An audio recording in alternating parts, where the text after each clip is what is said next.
जगन्नाथ। नमस्कार बंधु माने, स्वागत करुछि आपण मानकु आम चैनल कथामृत को।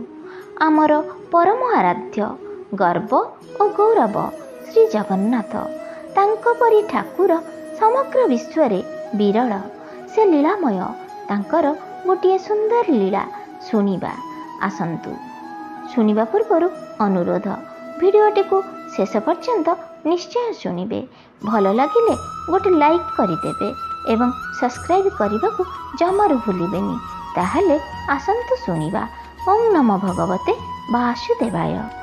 महोदधि तटरे नीलगिरी, नीलगिरी उपरे जुग जुग धरी रत्नवेदी अवस्थित। सेही रत्नवेदी उपरे पुरुषोत्तम दारुब्रह्म विराजित। सेथिपाई गढ़ी उठिछि कारुकार्यपूर्ण सुंदर विशाल श्रीमंदिर। श्रीमंदिर चूड़ारे नीलचक्र, सेही नीलचक्र उपरे पतित पावन पताका सर्वदा उड़ीयमान।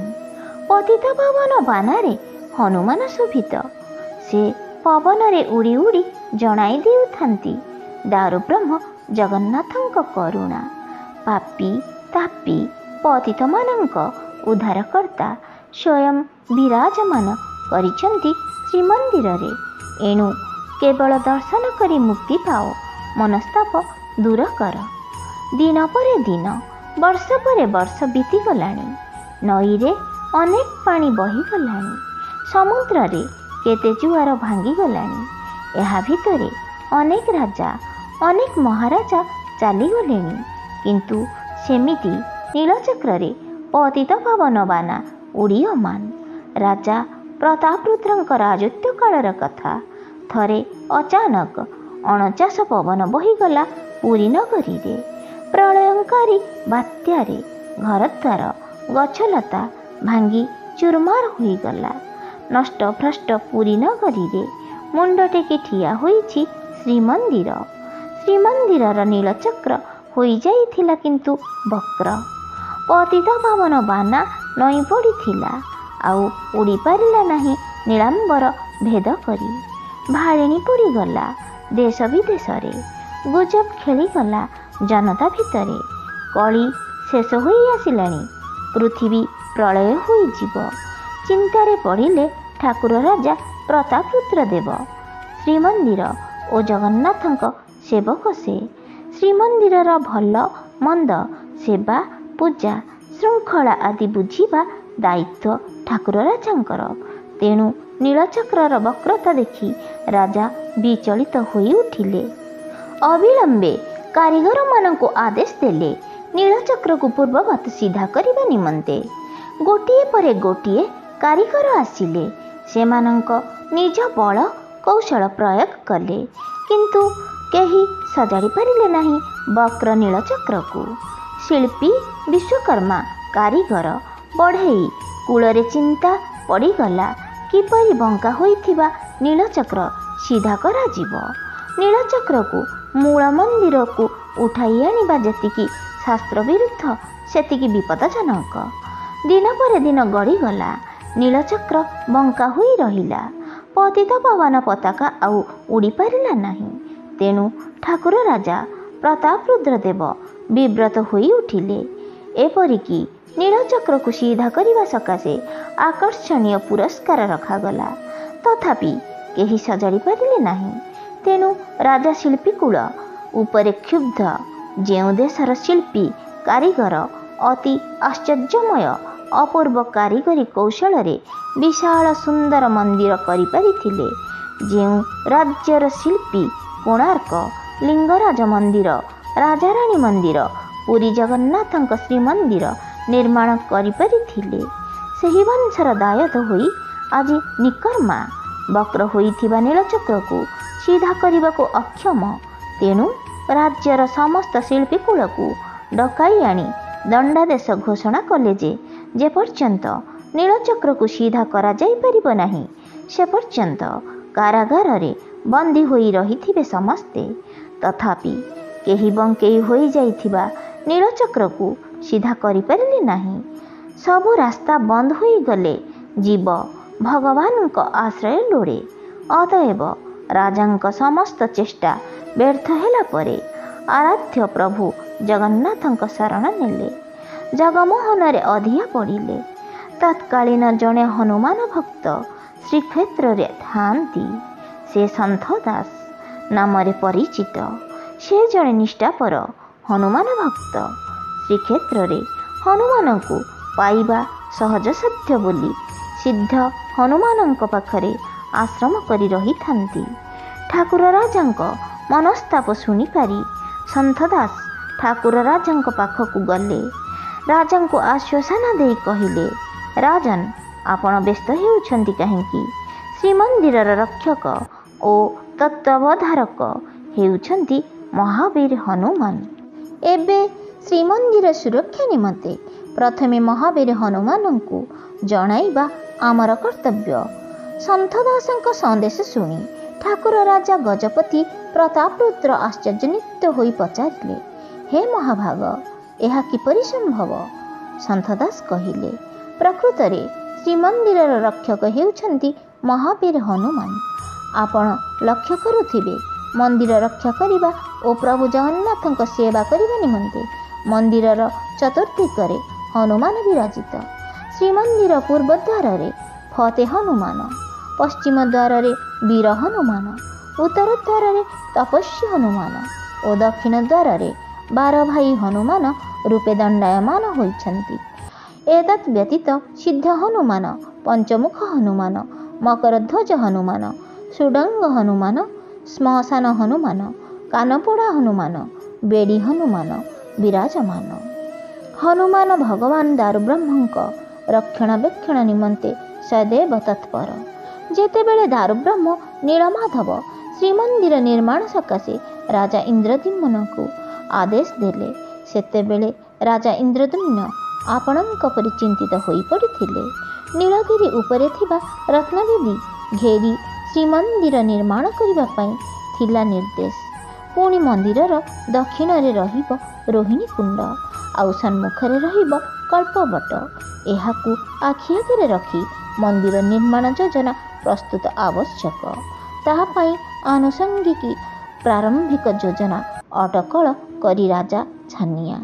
ପାହାଡ଼ ଉପରେ ବିଶାଳ ମନ୍ଦିର ପରିକଳ୍ପନା ମନକୁ ଦୁର୍ବଳ କରିଦେଲା। ମନ୍ଦିର ନିର୍ମାଣ ଦାୟିତ୍ୱରେ ଥିବା ବିଦ୍ୟାପତିଙ୍କୁ କିଛି ବୁଦ୍ଧି ଦେଖାଗଲା ନାହିଁ। କେତେ ଶିଳ୍ପୀ କାରିଗର ଅଣାଗଲେ, କିନ୍ତୁ ବାସ୍ତବ ରୂପରେଖ କେହି ଦେଇପାରିଲେ ନାହିଁ।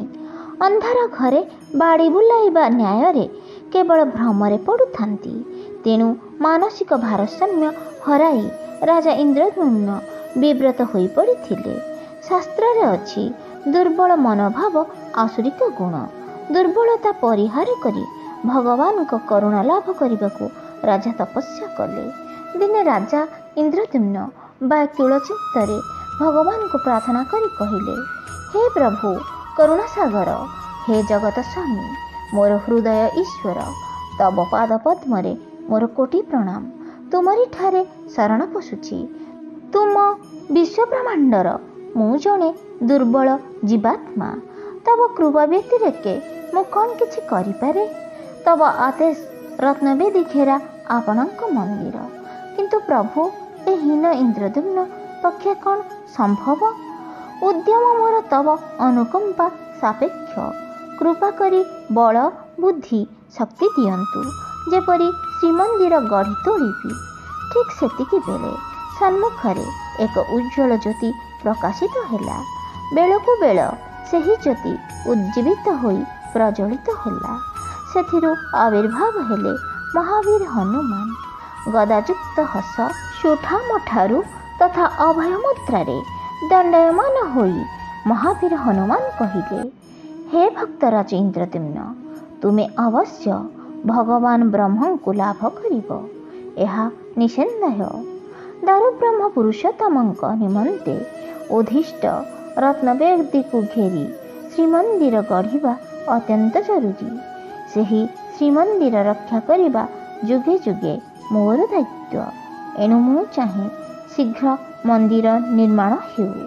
ଏଥିପାଇଁ ଯେଉଁ ବଳ, ବୁଦ୍ଧି, ଶକ୍ତି, ସାହସ, ଭକ୍ତି ଆବଶ୍ୟକ, ତାହା ମୁଁ ଯୋଗାଇ ଦେବି। ତୁମେ 1000 ହାତ ଉଚ୍ଚର ଏକ ମନ୍ଦିର ନିର୍ମାଣ କର। ନିର୍ମାଣ କାର୍ଯ୍ୟ ପଥରେ ଯେତେ ବାଧା ବିଘ୍ନ ସଙ୍କଟ ଆସିବ ତାହା ମୁଁ ମୋଚନ କରିବି। ସମସ୍ତ ଅସାଧ୍ୟ କାର୍ଯ୍ୟ ସିଦ୍ଧ କରିବି। ଏଣୁ ହେ ରାଜନ, ମନ୍ଦିର କାର୍ଯ୍ୟରେ ଲାଗିପଡ଼। ସଙ୍କଟମୋଚନ ବୀର ହନୁମାନଙ୍କ ଅଭୟବାଣୀ ଶୁଣି ରାଜା ପ୍ରଭାବିତ ତଥା ଉତ୍ସାହିତ ହେଲେ। ନମ୍ର ହୋଇ ସାଷ୍ଟାଙ୍ଗ ପ୍ରଣାମ କରି ରାଜା କହିଲେ, ହେ ସଙ୍କଟମୋଚନ ସିଦ୍ଧ ହନୁମାନ, ଆପଣ ସ୍ୱୟଂ ସିଦ୍ଧ ଅଟନ୍ତି। ତବ କୃପା ଓ ଭରସାରେ ମନ୍ଦିର ନିର୍ମାଣ କାର୍ଯ୍ୟରେ ବ୍ୟାପୃତ ହେଲି। କିନ୍ତୁ ପ୍ରଭୁ, ଶ୍ରୀକ୍ଷେତ୍ର ଛାଡ଼ି ଆଉ ଯାଆନ୍ତୁ ନାହିଁ। ଆଜି ହିଁ ଆପଣଙ୍କର ନିମନ୍ତେ ଏଠାରେ ମନ୍ଦିର ନିର୍ମାଣ ବ୍ୟବସ୍ଥା କରାଯାଉଛି। ଆଜିଠାରୁ ସିଦ୍ଧ ହନୁମାନ ଭାବେ ଆପଣ ଶ୍ରୀକ୍ଷେତ୍ରରେ ପୂଜିତ ହୁଅନ୍ତୁ। ରାଜା ଇନ୍ଦ୍ରଦ୍ୟୁମ୍ନ ସେଠାରେ ଏକ ମନ୍ଦିର ତିଆରି କଲେ। ସେଥିରେ ସିଦ୍ଧ ହନୁମାନଙ୍କୁ ବିଜେ କରାଇ ପୂଜାବିଧି କଲେ। ସମସ୍ତ କାରିଗର, ଶିଳ୍ପୀ, ଶ୍ରମିକ, ରାଜା, ମନ୍ତ୍ରୀ, ପାତ୍ର ପ୍ରତ୍ୟହ ସିଦ୍ଧ ହନୁମାନଙ୍କୁ ପୂଜା ଅର୍ଚ୍ଚନା କରି ଆଶୀର୍ବାଦ ନେଇ ମନ୍ଦିର କାର୍ଯ୍ୟରେ ନିୟୋଜିତ ହେଉଥିଲେ। କ୍ରମଶଃ ମନ୍ଦିର ତୋଳା ସରିଲା।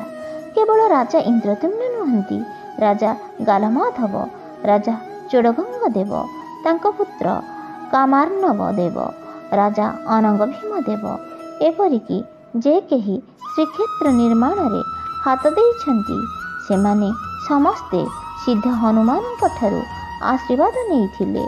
ଏଣୁ ଆପଣ ସିଦ୍ଧ ହନୁମାନଙ୍କୁ ବକ୍ର ନୀଳଚକ୍ର ସମସ୍ୟା ନିମନ୍ତେ ନିବେଦନ କରନ୍ତୁ। କେବଳ ସେତିକି ନୁହେଁ, ଶ୍ରୀମନ୍ଦିରରେ ହନୁମାନଙ୍କ ଗୁରୁତ୍ୱ ସବୁଠାରୁ ବେଶୀ। ହନୁମାନଙ୍କ ବିନା ଶ୍ରୀମନ୍ଦିର ଓ ଜଗନ୍ନାଥଙ୍କ କଳ୍ପନା କରିବା ବୃଥା। ବେଢ଼ା ଭିତରେ ଥିବା ସୁଡ଼ଙ୍ଗ ହନୁମାନ, ସେ ହେଉଛନ୍ତି ଜଗନ୍ନାଥଙ୍କ ଉଦ୍ୟାନ ରକ୍ଷକ। ମହାପ୍ରଭୁ ଜଗନ୍ନାଥ ଯେତେବେଳେ ଅକ୍ଷୟ ତୃତୀୟା ଦିନ ନୌକା ବିହାରକୁ ଯାଆନ୍ତି ସେତେବେଳେ ସୁଡ଼ଙ୍ଗ ହନୁମାନଙ୍କ ଆଦେଶ ନିଅନ୍ତି। ସମୁଦ୍ର ଗର୍ଜନ ସବୁବେଳେ ଶୁଣିବା ବିରକ୍ତିକର। ତେଣୁ ମହୋଦଧିର ଭୀମ ଗର୍ଜନକୁ ମେଘନାଦ ପାଚୋରୀ ପାର କରି ନ ଦେବା ପାଇଁ କାନପୋଡ଼ା ହନୁମାନ ଦାୟିତ୍ୱ ନେଇଛନ୍ତି। ଅନ୍ୟତ୍ର ସମୁଦ୍ର ଗର୍ଜନର ପ୍ରଭାବ ଥିଲେ ମଧ୍ୟ ଶ୍ରୀମନ୍ଦିରରେ ନାହିଁ। ଅନ୍ୟତ୍ର ସମୁଦ୍ର ଗର୍ଜନର ପ୍ରଭାବ ଥିଲେ ମଧ୍ୟ ଶ୍ରୀମନ୍ଦିରରେ ନାହିଁ। ଥରେ କାମଦେବ ଶ୍ରୀକ୍ଷେତ୍ରରେ ପ୍ରବେଶ କରି ମହାତ୍ମ୍ୟ ବିକୃତ କରିଦେବାକୁ ଅପଚେଷ୍ଟା କରୁଥିଲେ। ଶ୍ରୀକ୍ଷେତ୍ର ରକ୍ଷକ ହନୁମାନ କାମଦେବଙ୍କ ସହିତ ଯୁଦ୍ଧ କଲେ। ଯୁଦ୍ଧରେ କାମଦେବ ପରାସ୍ତ ହୋଇ ଶ୍ରୀକ୍ଷେତ୍ରରେ ପ୍ରବେଶ କରିପାରିଲେ ନାହିଁ। କାଳେ କାମଦେବ ଶ୍ରୀକ୍ଷେତ୍ରରେ ପ୍ରବେଶ କରିଯିବେ ବୋଲି ଶ୍ରୀକ୍ଷେତ୍ରର ପ୍ରବେଶ ଦ୍ୱାରରେ ମକରଧ୍ୱଜ ହନୁମାନ ବିଶାଳ ମୂର୍ତ୍ତି ଧରି ଉଭା ହୋଇଛନ୍ତି। ସମୁଦ୍ରର ଉତାଳ ଢେଉ ଶ୍ରୀମନ୍ଦିର ଆଖପାଖ ଆଶ୍ରମଗୁଡ଼ିକୁ ଭସାଇ ନେଇଯାଉଥିଲା। ତେଣୁ ଠାକୁରଙ୍କ ନିର୍ଦ୍ଦେଶ ପ୍ରକାରେ ବେଡ଼ି ହନୁମାନ ସମୁଦ୍ରକୁ ପ୍ରହାର ଦେଉଛନ୍ତି, ଯେପରି ସମୁଦ୍ର ପୁରୀ ନଗରୀ ଭିତରକୁ ପ୍ରବେଶ କରିପାରିବ ନାହିଁ।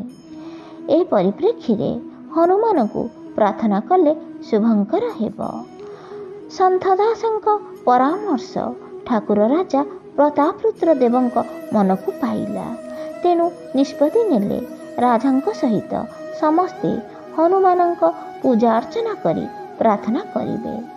ଅତଏବ ସେତେବେଳେ ହିଁ ଶ୍ରୀମନ୍ଦିର ଭିତରେ ରାଜାଙ୍କ ସହିତ ମହାରାଣୀ, ମନ୍ତ୍ରୀ, ସେନାପତି, ସୁଆର, ଖୁଣ୍ଟିଆ, ମେକାପ ଆଦି ସମସ୍ତେ ହନୁମାନଙ୍କ ଚାଳିଶା ପାଠ କରି ନୀଳଚକ୍ରକୁ ସିଧା କରିଦେବା ପାଇଁ ଅନୁନୟ ହୋଇ ପ୍ରାର୍ଥନା କଲେ। ସତକୁ ସତ ଗୋଟିଏ ବିରାଟ ମାଙ୍କଡ଼ ଆସି ଶ୍ରୀମନ୍ଦିର ଚୂଡ଼ାରେ ବସିଗଲା। ଚାହୁଁ ଚାହୁଁ ଗୋଟିଏ ହୁଙ୍କାର ନାଦରେ ବକ୍ର ହୋଇଥିବା ନୀଳଚକ୍ରକୁ ସିଧା କରିଦେଲା। ସମସ୍ତେ ଦେଖୁଛନ୍ତି ସେହି ବିରାଟକାୟ ହନୁମାନ ଶ୍ରୀମନ୍ଦିର ଚୂଡ଼ାରୁ ଦକ୍ଷିଣ ଦିଗକୁ କୁଦା ମାରି ଅନ୍ତର୍ଦ୍ଧାନ ହୋଇଗଲା। ଯେଉଁ ସ୍ଥାନ ଉପରେ ସେ କୁଦି ପଡ଼ିଥିଲେ ସେହି ସ୍ଥାନରେ ରାଜା ଏକ ମନ୍ଦିର ନିର୍ମାଣ କଲେ। ସେଥିରେ ଉଡ଼ନ୍ତା ହନୁମାନଙ୍କୁ ବିଜେ କରାଇ ପୂଜା ସେବା କଲେ। ବନ୍ଧୁମାନେ, ସତ୍ୟ, ଧର୍ମ ଓ ଭଗବତ ବିଶ୍ୱାସ ଉଡ଼ନ୍ତା ହନୁମାନ ଏକ ଜ୍ୱଳନ୍ତ ଉଦାହରଣ। ସେହି ଉଡ଼ନ୍ତା ହନୁମାନଙ୍କୁ ଦର୍ଶନ କରି ନିଜର ସଂଶୟ ଦୂରୀଭୂତ କରି ଭଗବତ ବିଶ୍ୱାସୀ ହୁଅନ୍ତୁ। ଭିଡ଼ିଓଟି ଭଲ ଲାଗୁଥିଲେ ଲାଇକ୍ କରନ୍ତୁ, ସବସ୍କ୍ରାଇବ୍ କରିନଥିଲେ ସବସ୍କ୍ରାଇବ୍ କରିନିଅନ୍ତୁ। ଆଉ ଜୟ ଜଗନ୍ନାଥ ଲେଖି କମେଣ୍ଟ ବକ୍ସରେ ଆପଣଙ୍କର ମତାମତ ଦିଅନ୍ତୁ। ରହୁଛି, ନମସ୍କାର, ଜୟ ଜଗନ୍ନାଥ, ରାଧେ ରାଧେ।